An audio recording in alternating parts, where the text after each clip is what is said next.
भगवान विष्णु ने बताया, गौ माता के इस 3 श्राप से स्त्रियों के साथ ऐसा होता है। एक समय की बात है, माता लक्ष्मी और भगवान विष्णु वैकुंठ लोक में बैठी हुई थी।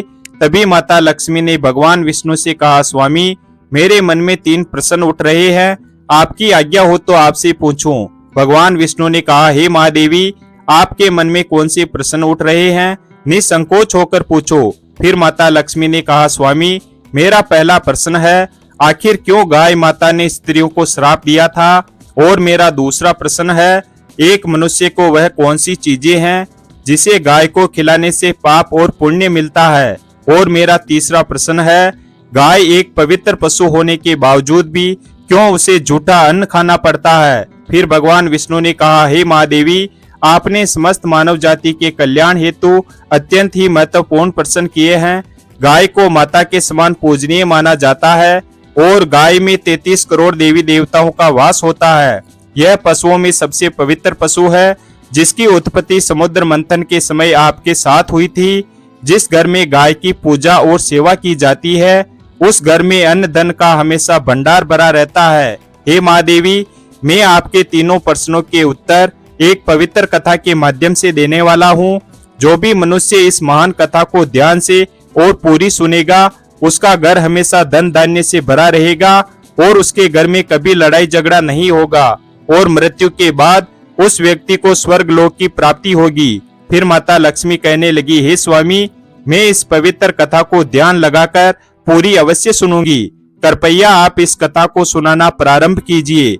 फिर भगवान विष्णु ने कहा, हे महादेवी एक समय की बात है, अमरावती में एक किसान रहता था जिसका नाम गोपाल था और उसकी गाय का नाम नंदिनी था। गोपाल रोज अपनी गाय को चराने के लिए खेतों में ले जाता और रोजाना उसकी खूब सेवा करता था। नंदिनी भी अपने मालिक गोपाल से बहुत अधिक लगाव रखती थी। उसका एक बछड़ा भी था जो हमेशा उसके साथ रहता था। वे दोनों एक दूसरे से प्रेम पूर्वक व्यवहार करते थे। इसी तरह कई वर्षों तक गोपाल अपनी गाय नंदिनी की सेवा करता रहा और नंदिनी भी उसे बहुत सारा दूध देकर गोपाल और उसके परिवार का पालन पोषण करती रही। गोपाल गाय के दूध को बेचकर अपने परिवार का पालन पोषण करता था। फिर कुछ दिनों के बाद गोपाल का विवाह उस गांव के एक किसान की बेटी सीता से हुआ। सीता दिखने में तो सुंदर थी, लेकिन वह एक लालची और क्रूर स्वभाव की स्त्री थी। जिस दिन वह विवाह करके गोपाल के घर आई, तभी से वह गोपाल को अपनी मांगे पूरी करवाने के लिए तंग किया करती थी। हमेशा उसे भला बुरा और अपशब्द बोलती थी। वह हर दिन सुबह देर से जागती तथा देर से भोजन बनाती और बचा हुआ बासी भोजन गाय को खिलाती थी। फिर भगवान विष्णु ने कहा, हे महादेवी फिर एक दिन सीता ने स्वयं के लिए कुछ गहने खरीदने के लिए गोपाल को मना लिया और कहा कि सुनते हो, हमारी गाय का जो बछड़ा है उसे हम बेच देते हैं, वैसे भी हमें उसकी कोई जरूरत नहीं है। तब गोपाल ने मना किया तो वह गोपाल के साथ जोर से झगड़ा करने लगी, जिससे बेचारा गोपाल उसकी जिद के आगे हताश होकर ना चाहते हुए भी गाय के बछड़े को बेच दिया। इस कारण से नंदिनी गाय और गोपाल दोनों बहुत दुखी होकर एक दूसरे को देखते ही रह गए। फिर कुछ दिन बीतने के बाद गोपाल की गाय ने दूध देना बंद कर दिया तो सीता ने उसे घर से बाहर निकाल दिया और घर ना आने के लिए बहुत से अपशब्दों का प्रयोग किया।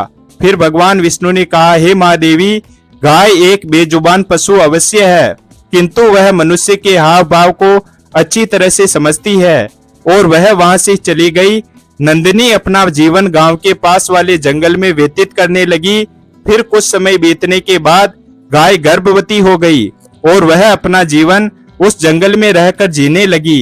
कुछ महीने बीतने के बाद गोपाल की गाय नंदिनी ने यह सोचा कि जब मुझे बच्चा हो जाएगा तो गोपाल और उसकी पत्नी सीता शायद फिर से मुझे अपने घर वापस ले जाएंगे। इसलिए उसने दूसरे बछड़े को गोपाल के खेत में जाकर जन्म दिया। तब अगले दिन सीता जब खेत में आई तो उसने देखा कि नंदिनी गाय ने उन्हीं के खेत में एक बछड़े को जन्म दिया है। तब सीता के मन में फिर से बुरा ख्याल आया कि अब मैं इसके बछड़े को बेचकर और धन कमाऊंगी और दूध से हमारा परिवार सुख पूर्वक जीवन यापन करेगा, ऐसा वह सोच रही थी। और इधर नंदिनी का नवजात शिशु जिसका अभी भी जन्म हुआ था माँ के रक्त से भरा हुआ जमीन पर रेंगने लगा, जिस कारण से उसके शरीर पर कंकड़ों के कारण छोटे छोटे घाव होने लगे थे।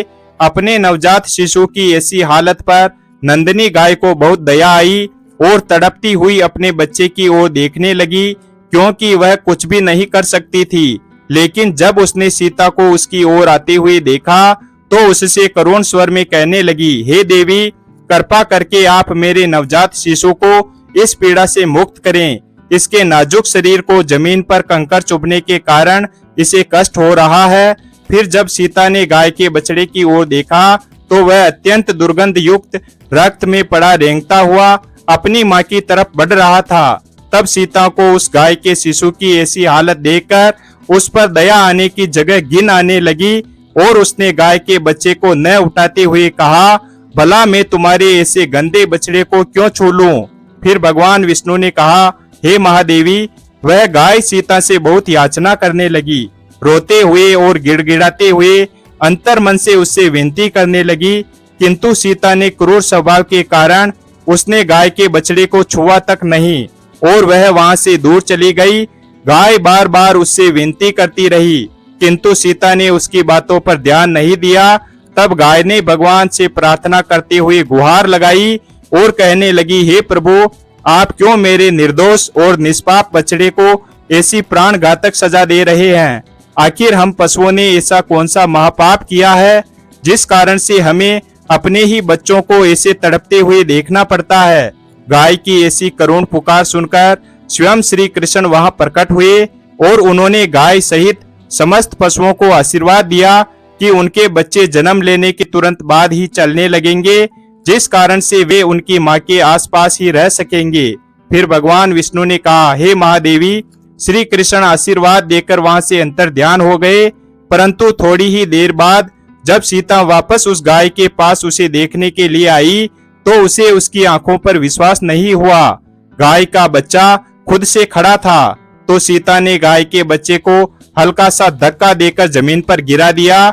जब गाय ने सीता की इस घिनौनी हरकत को देखा तो उसे बड़ा ही क्रोध आया और उसने समस्त देवी देवताओं, अग्नि, वायु, आकाश, जल और वृक्षों को साक्षी मानती हुई सीता को श्राप दिया और कहा, हे दुष्ट स्त्री, आज तुमने अपनी क्रूरता की सभी हदें पार कर दी है। मैं आज समस्त संसार को साक्षी मानते हुए तुम्हें और समस्त मानव जाति को यह श्राप देती हूँ कि जब भी तुम्हारा बच्चा पैदा होगा तो उसे चलने के लिए सहारे की जरूरत पड़ेगी और तुम्हारे बच्चों को चलने के लिए 1 वर्ष तक का समय लगेगा। तब भगवान विष्णु कहते हैं, हे महादेवी, आपके पहले प्रश्न का उत्तर आपको मिल गया। उसी नंदिनी गाय के श्राप के कारण आज मनुष्य के बच्चों को चलने के लिए सहारे की जरूरत पड़ती है। वह ठीक से चलने के लिए मनुष्य के शिशु को 1 वर्ष तक का समय लगता है। सतयुग में मनुष्य के बच्चे जन्म लेने के तुरंत बाद ही चलते थे। हे महादेवी, जब सीता अपने घर संध्या समय वापस आ रही थी तभी उस गाय के श्राप के कारण तूफान वर्षा होने लगी और तेज बिजलियां कड़कने लगी। तब तेज वर्षा के कारण सीता एक पेड़ के नीचे छुप गई, किंतु नियति ने उस पेड़ पर बिजली गिरा दी, जिस कारण से सीता की मृत्यु हो गई। सीता की आत्मा को लेकर यमदूत धर्मराज के दरबार में उपस्थित हुए। फिर चित्रगुप्त ने उस स्त्री का लेखा जोखा देखा तो देखकर हैरान हो गए। यमराज ने सीता के गुनाहों को जानना चाहा तो चित्रगुप्त बोले, महाराज, इस स्त्री ने अपने पति का कभी आदर सत्कार नहीं किया, हमेशा देर से उठना और निर्वस्त्र स्नान करना, तथा इस स्त्री ने अपने पूरे जीवन में कभी भी पूजा पाठ नहीं किया। इसने इसके जीवन में पाप ही पाप किए हैं और इसने सबसे बड़ा महापाप तो यह किया है कि गाय को हर रोज झूठा, बासी और सड़ा हुआ अन्न खिलाया जो कीड़े मकोड़े न खा सके, साथ ही एक गाय के नवजात शिशु की मदद तक नहीं की। फिर धर्मराज ने कहा, इस स्त्री को कुंभी पाक नरक में डाल दिया जाए और उसके बाद इसे जहरीली वैतरणी नदी में डाल दिया जाए और इस स्त्री को 16 नरकों की सजा दी जाए। फिर भगवान विष्णु ने कहा, हे महादेवी, यमदूत उस स्त्री को नरक में डाल देते हैं और उसकी आत्मा को बहुत पीड़ा देते हैं। यह सिलसिला कई वर्षों तक चलता रहा। फिर जब उसकी सारी सजाएं पूरी हो गई तो फिर धर्मराज ने उस स्त्री को गाय को हमेशा झूठा और सड़ा हुआ अन्न खिलाने के कारण उसे सूअर की योनि में डाल दिया। फिर वह हमेशा कीचड़ में रहती और दुर्गंध युक्त पदार्थ खाती। फिर भगवान विष्णु कहते, हे महादेवी, जो भी स्त्री या पुरुष गाय को झूठा और सड़ा हुआ अन्न खिलाते हैं उन्हें नरक में जाना पड़ता है और कई प्रकार के कष्ट भोगने पड़ते हैं। हे महादेवी, अब मैं आपको बताता हूँ कि आखिर क्यों गाय को झूठा अन्न खाना पड़ता है। यह बात सतयुग की है। जब शिवजी और देवी पार्वती समुद्र के किनारे घूमने गए तो शिवजी के मन में देवी पार्वती की परीक्षा लेने की सूझी। उन्होंने देवी पार्वती से कहा, हे देवी, मुझे अचानक आवश्यक काम से जाना पड़ रहा है। मैं कार्य पूरा करके अभी आता हूँ, तब तक आप मेरी यहीं प्रतीक्षा करना। तब शिवजी की बात मानकर देवी पार्वती अकेली ही तट पर बैठकर उनकी प्रतीक्षा करने लगी। इस तरह से शाम हो गई और उस दिन महाशिवरात्रि थी। जब देर रात तक शिवजी नहीं लौटे तो माता पार्वती ने तट पर रेत के शिवलिंग का निर्माण किया और आसपास उपलब्ध पूजन सामग्री से रात भर शिवजी का निर्जला निराहार व्रत संपूर्ण किया। शिवजी सूक्ष्म रूप में वहीं उपस्थित थे और हर गतिविधि के साक्षी थे। सुबह होने पर देवी पार्वती ने समुद्र में रेत के शिवलिंग और पूजन सामग्री का विसर्जन कर दिया। इसके थोड़ी ही देर बाद शिवजी वहां प्रकट हो गए और कहने लगे, हे देवी, कल शिवरात्रि थी पर आपने मेरी पूजा नहीं की। देवी पार्वती ने कहा, स्वामी, मैंने आपकी पूजा की और अभी अभी पूजन सामग्री समुद्र में विसर्जित की है। फिर शिवजी ने कहा, मुझे तो पूजा का कोई चिन्ह दिखाई नहीं दे रहा है। अगर आपने पूजा की है तो प्रमाण दीजिए। फिर देवी पार्वती भी समझ चुकी थी कि भगवान शिव उन्हें जानबूझकर सता रहे हैं, क्योंकि जो जगत की हर घटना का साक्षी है उन्हें प्रमाण की क्या आवश्यकता है। फिर देवी पार्वती ने कहा, स्वामी, यह गाय इस बात की साक्षी है। जब मैं पूजा कर रही थी तो यह गाय यहाँ उपस्थित थी। शिवजी ने गाय से पूछा, क्या देवी पार्वती ने उनकी पूजा की? तो उस गाय ने नामे सिर हिला दिया। शिवजी ने कहा, देवी, आप झूठ बोल रही हैं। गाय ने आपकी गवाही नहीं दी। शिवजी के सामने स्वयं को झूठा साबित होता देख देवी पार्वती यह सहन नहीं कर पाई और क्रोध में आकर उन्होंने उसी वक्त गाय को श्राप दे दिया। देवी पार्वती ने श्राप देते हुए कहा कि तुम्हारा जन्म जगत के कल्याण के लिए हुआ है, इसलिए जनहित के लिए तुम्हारे गुण यथावत रहेंगे, परंतु जिस मोह से तुमने झूठी गवाही दी है उसे दंड भुगतना होगा। झूठ बोलने के कारण अब से झूठन ही तुम्हारा आहार होगा। इस तरह झूठ बोलने से गोमाता क्रोध की भागी बनी और आज तक उसकी संतान अच्छा भोजन प्राप्त होने के बावजूद भी झूठन खाने के लिए बाध्य है। फिर भगवान विष्णु कहते हैं, हे देवी पार्वती, अब मैं आपको गाय के विषय में महत्वपूर्ण जानकारी देता हूँ।